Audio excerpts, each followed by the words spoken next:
لله رب العالمين والصلاة والسلام على سيد المرسلين وعلى آله وأصحابه أجمعين. قال الله تبارك وتعالى في الكلام المجيد والفرقان الحميد: أعوذ بالله من الشيطان الرجيم، بسم الله الرحمن الرحيم. واتل عليهم نبأ ابني آدم بالحق إذ قربا قربانا فتقبل من أحدهما ولم يتقبل من الآخر قال لأقتلنك قال إن الله يحب المتقين إن الله يتقبل المتقين. وقال تعالى: من أجل ذلك كتبنا على بني إسرائيل أنه من قتل نفسا بغير نفس أو فساد في الأرض فكأنما قتل الناس جميعا. وقال النبي صلى الله عليه وسلم: ألا إن في الجسد لمضغة إذا صلحت صلح الجسد كله وإذا فسدت فسد الجسد كله ألا وهي القلب. صدق الله العظيم وصدق رسوله النبي الكريم ونحن على ذلك لمن الشاهدين والشاكرين والحمد لله رب العالمين. محترم و مکرم حضرات علماء کرام اور ایمان والے بھائیوں، کلام پاک کی جن آیات کی آپ حضرات کے سامنے تلاوت کی، اس میں اللہ تبارک و تعالی سیدنا حضرت آدم علیہ السلام کے دو صاحبزادوں کی گفتگو اور آپس میں ان کا جو معاملہ ہوا، اللہ پاک نے اس کے کچھ بنیادی اہم پوائنٹس کو یہاں ذکر فرمایا. سب سے پہلے فرمایا: اذ قربا قربانا فتقبل من احدهما ولم يتقبل من الاخر. اللہ پاک کی طرف سے آسمان سے آگ آتی تھی اور قربانیاں اس وقت ذبح کر کے استعمال نہیں ہوتی تھی، اس کو پہاڑی کے اوپر رکھ دیا جاتا تھا. اللہ پاک کی طرف سے قبول ہوتی تو فرشتہ اس کو اٹھا لے گا. تو انما یتقبل اللہ، اللہ پاک اچھے لوگوں کی اور نیک لوگوں کی قربانیوں کو قبول فرماتے. آپس میں دونوں نے قربانی کی، اللہ پاک فرماتے ایک کی قبول ہوئی ایک کی قبول نہیں ہوئی. تو جس کی قبول نہیں ہوئی اس نے کہا کہ میں تمہیں ضرور قتل کروں گا. دو بھائیوں کا آپس کا معاملہ ہے اور ایک بھائی دوسرے بھائی کو یہ کہہ رہا ہے، دوسرا بھائی کہہ رہا ہے کہ اللہ تبارک و تعالیٰ متقی اور پرہیزگاروں کی ہی قربانی کو قبول کر. اگر تو بھی اخلاص کے ساتھ بغیر دکھلاوے کے بغیر تکبر کے اگر یہ قربانی کرتا تو انما یتقبل اللہ من المتقین، پرہیزگاروں سے اللہ پاک قبول فرماتے ہیں تیری بھی قبول. آگے اس کے بعد اس نے دیکھا کہ اس کا بھائی اس کو قتل کی دھمکی دے رہا ہے، تو اس نے جواب میں کہا: لئن بسطت الی یدک، اگر تو نے اپنا ہاتھ مجھے قتل کرنے کے لیے بڑھایا تو ما انا بباسط یدی الیک، میں اپنا ہاتھ نہیں بڑھاؤں گا تجھے قتل کرنے کے. اور آگے وجہ بیان فرمائی: انی اخاف اللہ رب العالمین، اس لیے کہ میں رب العالمین کا خوف کرتا ہوں. دوستوں اور بزرگوں، آج کی اس مجلس میں جو سب سے بنیادی بات کہنے کا ہے مسئلہ وہ یہی ہے کہ اس وقت دنیا میں سب سے زیادہ گناہ ہو رہے. پہلے زمانے کا انسان بھی گناہ کرتا ہے. یہی قصہ جو ذکر کیا گیا حضرت آدم علیہ السلام کے دو بیٹوں کا مسئلہ ہے. پہلا ہی روئے زمین پر سب سے پہلے قتل ہو رہا ہے. یہ قصہ اللہ تبارک تعالیٰ بیان فرما کر گناہوں کی وجوہات کو ذکر فرماتے ہیں. گناہ انسان سے کب ہو جاتا ہے اور کون سا آدمی گناہوں سے رک جاتا ہے. بھائی نے یہ کہا، چھوٹے نے بڑے سے، کہ تو اگر مجھے قتل بھی کرے گا تب بھی میں اپنا ہاتھ تیری طرف نہیں بڑھاؤں گا، بلکہ فرمائے انی اخاف اللہ رب العالمین. یہ آیت بتلاتی ہے کہ گناہوں سے روکنے کا سب سے بڑا بنیادی جو ذریعہ ہو سکتا ہے وہ اللہ پاک کا خوف اور آخرت کا حساب کتاب. یہ وہ بنیادی چیز ہے جس کی بنیاد پر دنیا کے انسان گناہوں سے باز آ سکتے ہیں. جناب نبی اکرم صلی اللہ علیہ وسلم تشریف لائے. جاہلیت میں وہ ساری برائیاں ہو رہی تھی جو آج بھی ہو رہی. اس زمانے میں پرانے انداز سے ہوتی تھی. آج کی جدید ٹیکنالوجی اور سائنس نے ہمیں گناہوں کی مختلف شکلیں نئے نئے انداز میں گناہ ہو رہے ہیں اور اس کی شکلیں وجود میں آ رہی ہیں. اللہ تبارک و تعالیٰ نے جناب نبی اکرم صلی اللہ علیہ وسلم کے ذریعے جو دنیا انسانیت کو رحمت کا پیغام پہنچایا اس میں یہ بتلایا گیا کہ سب سے پہلے تو اللہ پاک نے اپنے پاک کلام میں گناہ کرنے سے روکنے کے جتنے ذرائع ہو سکتے ہیں، جتنے واسطے ہو سکتے ہیں، اللہ تبارک تعالیٰ نے ان تمام پر بریک لگوائے۔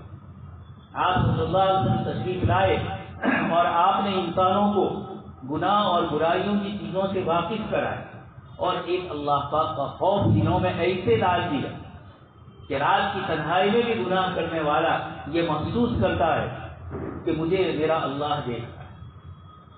یہ آیت کریمہ میں انی اخاف اللہ رب العالمین کے ذریعے بتلایا انسانی قانون، انسانی مشینریاں، انسانی کیمرے، پولیس، فوج اور حکومت کے مختلف شعبے، یہ سب لگے ہوئے ہیں گناہوں کو روکنے کے لیے، لیکن جتنے زیادہ مشینریاں آ رہی ہے، نئے نئے طریقے آ رہے ہیں، انسانیت نے گناہوں کے بھی مختلف طریقے ایجاد کرے، اس لیے اس کو پوری ہوئے زمین پر مختلف قسم کے گناہوں کی بھرمار ہے۔ ایک دن کا اخبار اٹھائیے یا سوشل میڈیا پر آپ دیکھیے، لڑائی جھگڑے، فتنے فساد، زنا کاریاں، شراب، درخت، اس قسم کی چیزوں سے بھرا پڑا ہوا ہے کہ جس میں گناہوں کے یہ سارے ذریعے نظر ہیں۔ آپ صلی اللہ علیہ وسلم نے تشریف لا کر لوگوں کے دلوں میں اللہ پاک کی عظمت بنائی۔ اللہ پاک نے فرمایا انہ من یتقی، جو تقوی اختیار کرے گا اللہ پاک کامیاب ہوگا، اور من یأتی مجرما، جو جرم کے ساتھ آئے گا فإن لہ جہنم، اللہ پاک نے اس کے لیے جہنم کو۔ آپ صلی اللہ علیہ وسلم نے تشریف لا کر لوگوں کے دلوں سے گناہوں کو کس طریقے سے نکالا جائے۔ ایک صحابی رضی اللہ عنہ زنا کے گناہ کا ارتکاب کرنا چاہا، انہوں نے آپ صلی اللہ علیہ وسلم سے کہا میں یہ گناہ کرنا چاہتا۔ آپ صلی اللہ علیہ وسلم نے ان کو مختلف باتوں سے روکا، مختلف چیزیں سمجھائی۔ اسی میں حدیث شریف میں ہے کہ آپ نے یہ فرمایا کہ تمہاری بہن، تمہاری ماں اگر اس کے ساتھ کوئی برا کام کرے تو تم کیا کرو گے؟ کہ میں اس کو پسند نہیں کرتا۔ فرمایا کہ تم جس کے ساتھ بھی زنا کرو گے وہ کسی کی ماں ہوگی، کسی کی بہن ہوگی۔ اس طرح جناب نبی اکرم صلی اللہ علیہ وسلم نے مثالوں سے سمجھا کر یہ بتلا دیا کہ یہ گناہ ہے۔ آپ صلی اللہ علیہ وسلم نے ایک تو سب سے پہلے اللہ پاک کا ڈر پیدا ہوا۔ ڈر کب پیدا ہوتا ہے؟ اللہ پاک کی مختلف صفات، اس کی قدرت اور اس کی طاقت کو جاننے کے بعد بندے کے دل میں اللہ تبارک تعالیٰ کا خوف پیدا ہو۔ جیسے یہ ایک بھائی نے حضرت آدم علیہ السلام کے ایک صاحبزادے نے کہا انی اخاف اللہ رب العالمین۔ اسی طریقے سے آپ صلی اللہ علیہ وسلم کے زمانے میں ایک صحابی حضرت معاذ اسلمی رضی اللہ عنہ، جن سے گناہ ہو چکا، کسی کو معلوم نہیں تھا، وہ خود آپ صلی اللہ علیہ وسلم کے پاس آئے اور آ کر اپنے گناہ کا اقرار کیا۔ کوئی گواہ نہیں، انہوں نے خود ہی اقرار کیا۔ آپ صلی اللہ علیہ وسلم نے چہرہ پھیرا دیا، وہ دوسری طرف آئے، پھر اسی گناہ کا اقرار کر۔ مختلف جہتوں میں آپ صلی اللہ علیہ وسلم نے چہرے بدلے، لیکن وہ آتے رہے اور اپنے گناہ کا اقرار کرتے رہے۔ آپ صلی اللہ علیہ وسلم نے یہ پوچھا ابھی تو جنون، کیا تم پاگل تو نہیں ہو گئے، ہوش و حواس تمہارے برابر ہے؟ انہوں نے کہا جی ہاں اللہ کے رسول صلی اللہ علیہ وسلم، مجھے گندگی سے صاف کر دیجیے، پاک کر دیجیے۔ یہ انی اخاف اللہ رب العالمین، اللہ کے رسول صلی اللہ علیہ وسلم نے لوگوں کے دلوں میں اللہ پاک کا خوف اور خشیت، اس کی طاقت اور قدرت کو اس طریقے سے دی۔ ایک بادشاہ ہے، اس کے لڑکے نے اور اس کے رشتے داروں نے ایک عورت کا حق مان لیا، قبض کر لی تھی اس کی چیز۔ یہ دوسری گئی ایک پل کے کنارے پر جہاں سے بادشاہ کی سواری آ رہی، بادشاہ بھی نیک تھے، اس نے کھڑے ہو کر کہا کہ اس پل پر میرا انصاف دینا ہے، میرا حق واقع مجھے ادا کرنا ہے، یا پل صراط پر میں تجھ سے مانگتا۔ بادشاہ دیکھا فوراً اس نے کہا نہیں، وہاں کی ہمت نہیں ہے میری، اسی دنیا میں انصاف دلوا دیا جو کچھ اس کا حق طلب ہوا ہے۔ تو جب اللہ پاک کا خوف، پل صراط کا خوف، وبالآخرۃ ھم یوقنون، یہی وہ بنیادی عنصر اور وہ بنیادی پوائنٹ ہے جو انسان کو گناہوں سے رات کے اندھیرے میں بھی بچا سکتا ہے۔ ورنہ یورپ کے وہ ممالک جہاں کیمرے کا پورا سسٹم لگا ہوا ہے ہر جگہ پر، اور جب بجلی چلی جاتی ہے تو لاس اینجلس جیسا امریکہ کا بڑا شہر، وہاں کے مول لوٹے جا رہے، اس لیے کہ انسان کو کیمرے کا خوف، انسان کا خوف تھا، اللہ کا خوف نہیں۔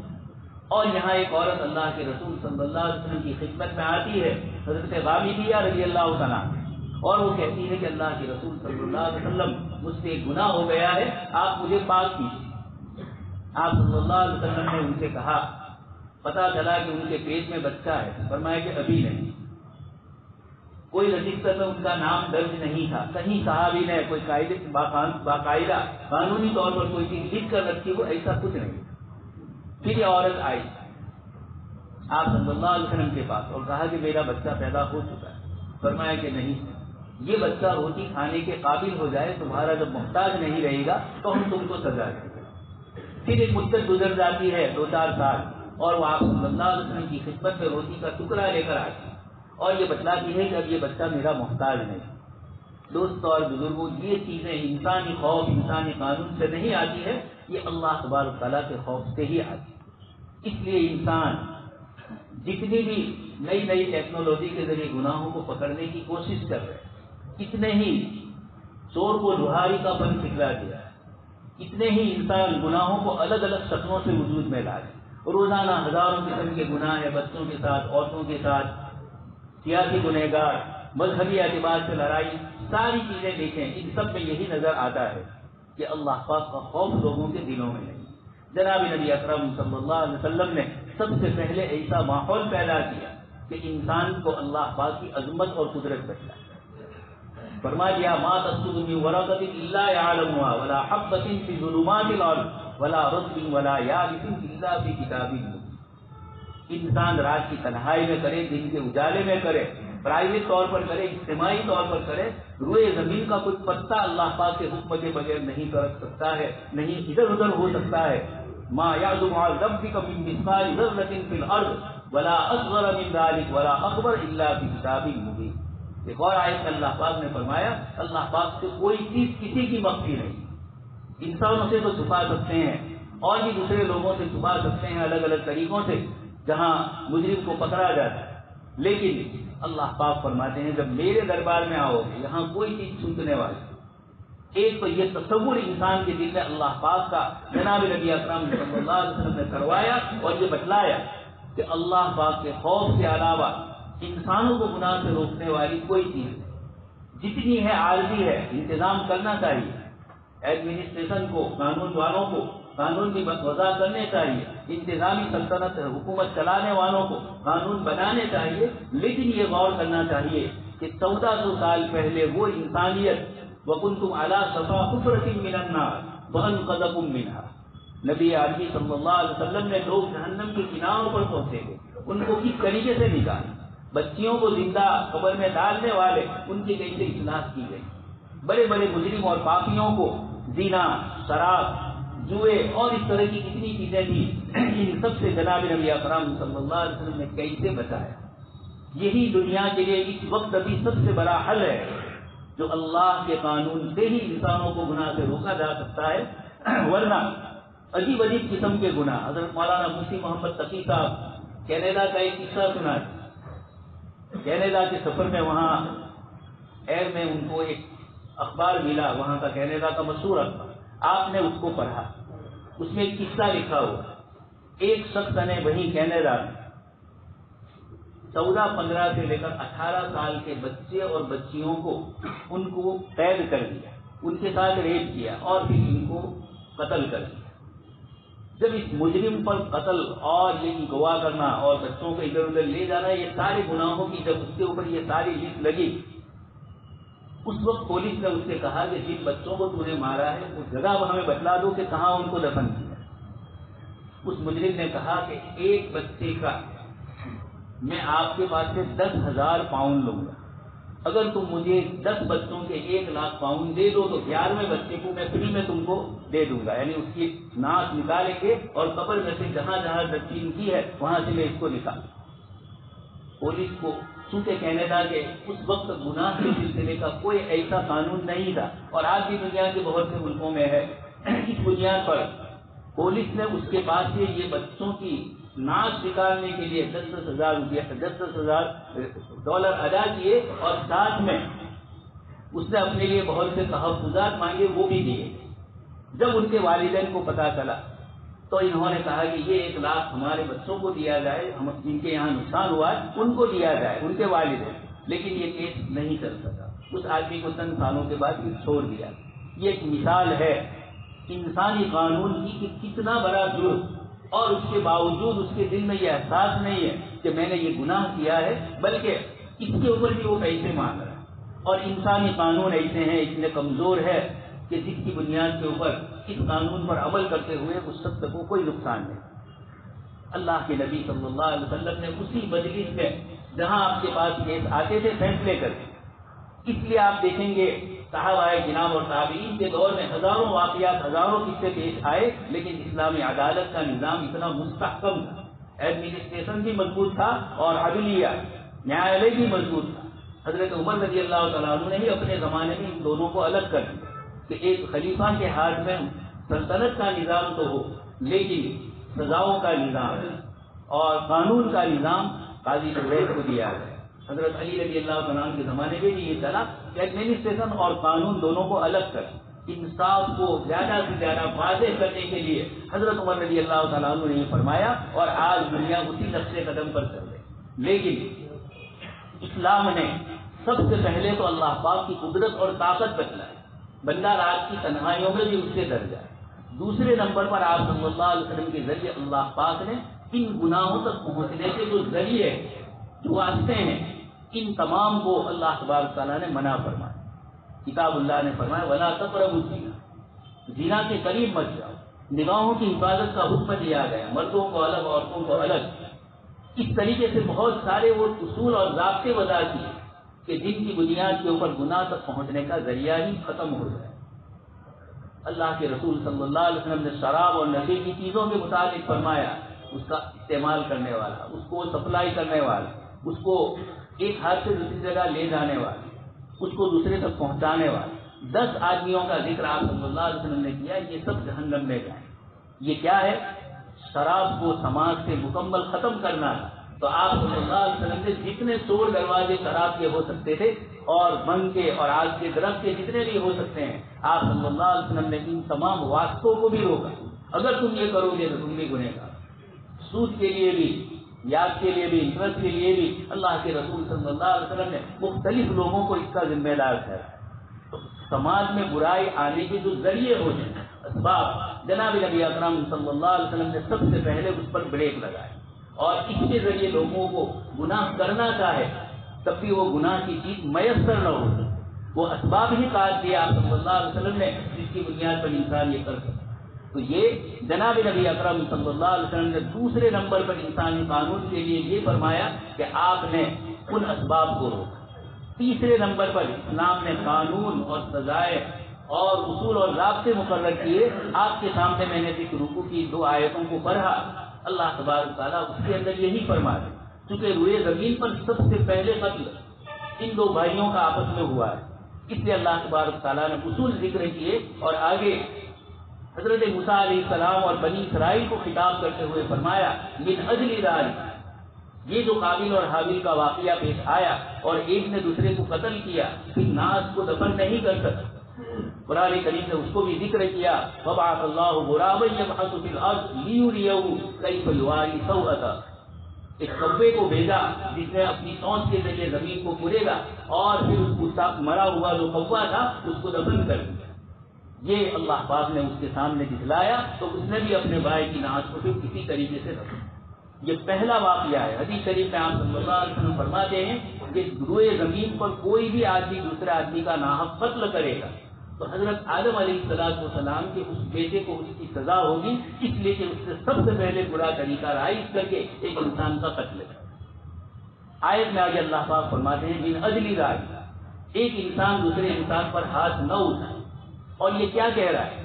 لئن بسطت الیہ یدک، اپنے بھائی سے کہہ رہا ہے کہ اگر تو اپنا ہاتھ میری طرف بڑھائے گا بھی قتل کے لیے، ما انا بباسط یدی الیک لاقتلک، میں تجھے یہ نہیں کروں گا، انی اخاف اللہ رب العالمین۔ وجہ بھی بتلائی، یہ قرآن کریم کی آیت بتلاتی ہے کہ انسانوں کو گناہ سے بچانا ہے تو ان کے دلوں میں اللہ پاک کا خوف لانا۔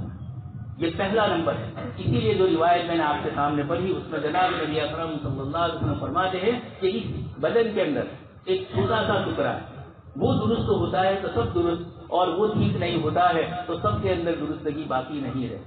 الا وہی القلب، سن لو یہ دل، اس دل میں اللہ پاک کا خوف جب پیدا ہو جاتا ہے اور وبالآخرۃ ہم یوقنون، آخرت کے گناہ کا تصور ہوتا ہے۔ اللہ پاک نے اس آیت میں اسی لیے فرمایا کہ اگر ایک شخص کو قتل کرو تو پوری انسانیت کا قتل ہو، ایک کی جان بچاؤ گے تو کأنما احیی الناس جميعا، سارے انسانوں کی جان آپ نے بچائی۔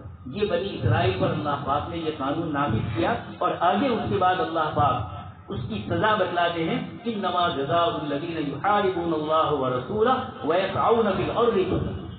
بہت تفصیل سے قرآن کریم مختلف گناہوں کی، مختلف گنہگاروں کی سزاؤں کو متعین کرتا ہے، اور اس طریقے سے تیسرا اصول جو ہے وہ قانون، پہلے اللہ پاک کا خوف ہے، دل کی دنیا کو درست کرنا ہے۔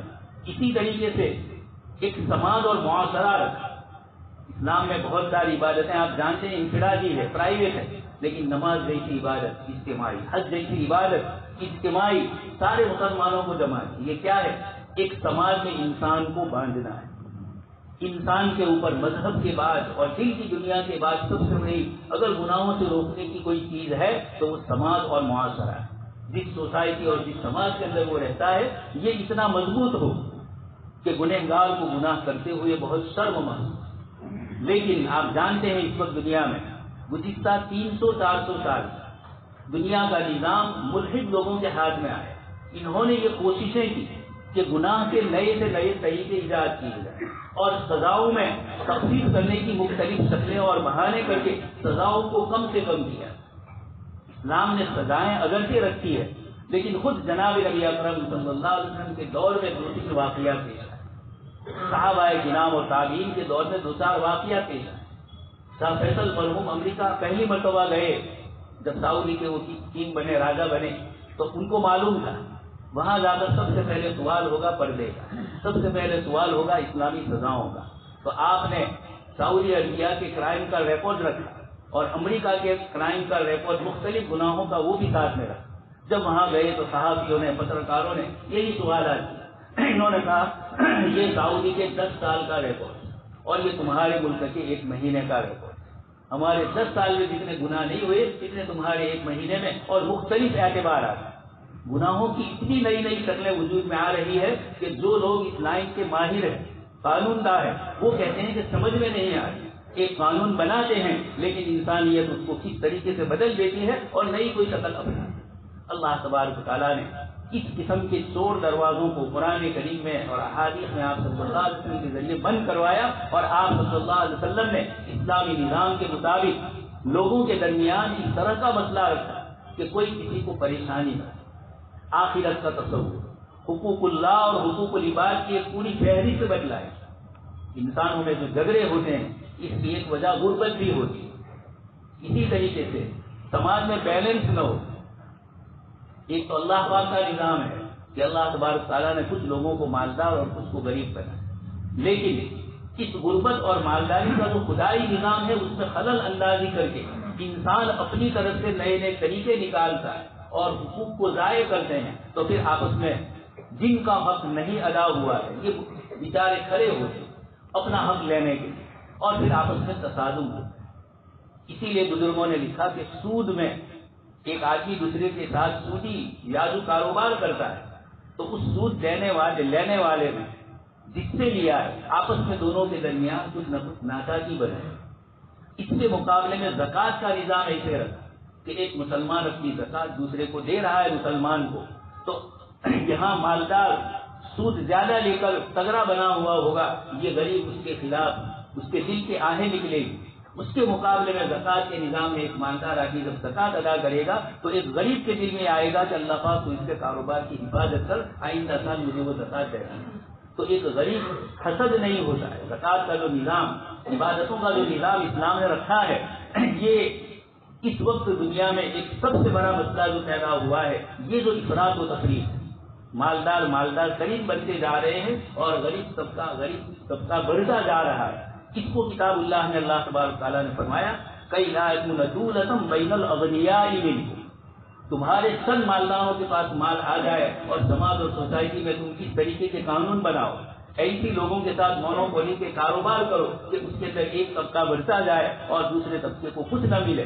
جناب نبی اکرم صلی اللہ علیہ وسلم نے بازاروں کا گشت لگایا اور وہاں اصول اور ضابطے کے ساتھ آپ صلی اللہ علیہ وسلم نے معاملات کروائے۔ آپ سن چکے ہیں ایک جگہ پر گیہوں کی بوری پڑی ہوئی اور گیلی نظر آئی، آپ صلی اللہ علیہ وسلم نے اندر ہاتھ ڈالا، دیکھا کہ اندر پانی کا حصہ ہے تاکہ وزن کر کے اس کو وزن میں زیادتی ہو۔ آپ صلی اللہ علیہ وسلم نے ارشاد فرمایا کہ جو اس طریقے سے دھوکہ دے گا، من غش فلیس منا، جو دھوکہ دے گا اس کا ہم سے کوئی تعلق نہیں۔ اس لیے دوستوں اور بزرگوں، جتنا زیادہ تقویٰ ہمارے اندر آئے گا، اللہ پاک کا خوف اور خشیت آئے گی، اور یہ آتی ہے اللہ پاک کی قدرت اور طاقت کو بار بار دیکھنے سے۔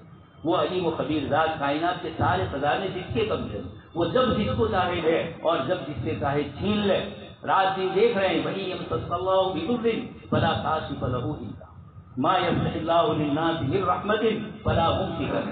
اللہ پاک جب کوئی چیز کسی کو دیتے ہیں تو کوئی روک سکتا ہے۔ یہ بھی ایک وجہ ہوتی ہے۔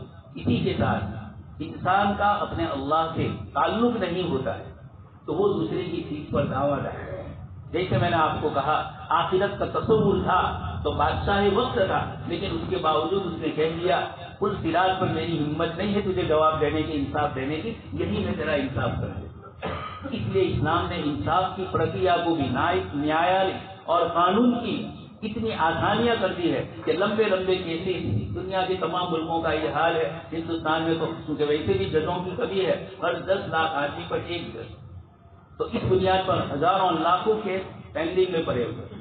جب اس کا کوئی حل نہیں ہوتا ہے یا چھوٹ جاتا ہے سامنے والا، تو جس کے ساتھ قصور ہوا ہے وہ ایک قسم کی بے چینی محسوس کرتا ہے اور وہ اس کو سزا اور تکلیف دینے کے مختلف ہیلے اور تدبیریں کر کے کسی طریقے سے اپنا انتقام، اپنے انتقام کی جو ایک آگ لگی ہوئی ہے اس کو ٹھنڈی کرنے کے لیے ساری کوششیں کرتا ہے۔ اللہ پاک نے قرآن کریم میں فرمایا فَمَنْ عُفِيَ لَهُ مِنْ أَخِيهِ شَيْءٌ، ایک آدمی وما کان لمؤمن ان یقتل مؤمنا الا خطأ، کوئی کسی کو قتل نہ کرے، بھول سے بھی نہیں، قتل تو ہے ہی نہیں، بھول سے بھی، لیکن اگر ہو گیا آپس تو آگے اللہ پاک فرماتے ہیں کہ اس کا اسلامی حکومت جو ہوگی وہ اس کا انتقام ہے۔ انسانوں کے ہاتھ میں اس کو نہیں چھوڑا، لا قانونیت نہیں ہے۔ ہمارے ملکوں میں آپ دیکھ رہے ہیں راستے میں ایکسیڈنٹ ہوا، کوئی بھی کسی کو مارنے کے لیے دوڑا، کس کا قصور ہے یہ تحقیق نہیں ہوتی، اور اس سے پہلے کسی ایک کو مظلوم ٹھہرا کر دوسرے کو ظالم ٹھہرا کر اس سے بدلا لیا۔ جناب نبی اکرم صلی اللہ علیہ وسلم نے اس قسم کی چیزوں کو ختم کیا اور یہ بتلایا کہ اگر مرنے والے کے رشتے دار دیت لینے پر راضی ہے، اب مرنے والے کے رشتے دار پیسے بھی لے اور پھر قتل کر دے۔ اللہ پاک نے اس سے روکنے کے لیے فرمایا کہ جو گیا وہ بھی تمہارا بھائی، جس نے قتل کیا وہ بھی بھائی، اور جو جس کو قتل کیا گیا وہ بھی۔ فمن عفی لہ من اخیہ، قرآن نے لفظ اخ فرمایا۔ آپس میں اتنی زیادتی کے باوجود یہ بتلایا تصور انما المؤمنون اخوۃ، کہ آپس میں بھائی چارگی ہے۔ اس لیے جتنا ہمارے دل میں اللہ پاک کا خوف آئے گا، تقویٰ آئے گا، اتنی زیادہ ہماری اللہ پاک سے تعلق ہوگا، پھر اس محبت کی بنیاد پر انسان گناہوں سے رکے۔ اس لیے سماجی زندگی بھی اسلام نے رکھی ہے، سوسائٹی کا ایک وجود رکھا ہے، اور اکابر مجرمین، قوم کے بڑے اگر غلط کرتے ہیں تو قرآن کریم نے اس کو بھی واضح کیا، اور کانوا لا یتناہون عن منکر فعل، یہود کے علماء پر لعنت کی گئی کہ تم لوگوں کو روکتے کیوں نہیں۔ اس لیے دوستو اور بزرگوں، جتنے گناہ سماج میں، انسانی سماج کی بات کر رہا ہوں، اسلامی سماج تو ہے، پورے انسانی سماج میں جو ہو رہے، ان گناہوں کی کثرت نے ہمیں بھی اس کے اندر مبتلا کر دیا ہے، اور اس کی بنیاد پر ہمارے یہاں بھی مالیات کے مسئلے ایک دوسرے کے ساتھ، سماجیات کے مسئلے، سیاسی مسائل، یہ ساری وہ چیزیں ہیں جو کہیں سے آئی ہوئی ہے اور ہم نے اس کو اپنائی۔ اس لیے آپ کے سامنے آیت پڑھی انہ من یأتی ربہ مجرما، اللہ پاک کے دربار عالی میں ہم گناہ کے ساتھ نہ جائیں، ورنہ قرآن نے فرمایا ایسوں کے لیے جہنم ہے، اور جو اچھے اعمال کر کے جائیں گے ان کو جنت کی بشارت۔ یہ بھی اللہ پاک کا احسان ہے کہ جنت کی طلب انسان کو گناہوں سے روکتی ہے، اور جہنم کی بھیانکتا، اس کی خطرناکی انسان کو گناہ سے رات کے اندھیرے میں بھی باز رکھتی ہے۔ اللہ پاک سے دعا ہے کہ اللہ تبارک تعالیٰ ہمارے سماج میں بھی جو اس طریقے کی برائیاں جس قسم کی بھی ہو رہی ہے، اللہ تبارک تعالیٰ ہم سب کو اس سے محفوظ کرے، اور پوری انسانیت تک جناب نبی اکرم صلی اللہ علیہ وسلم کا رحمت والا پیغام پہنچانے کی اللہ پاک عملی شکل میں ہمیں توفیق عطا فرمائے۔ آمین وآخر دعوانا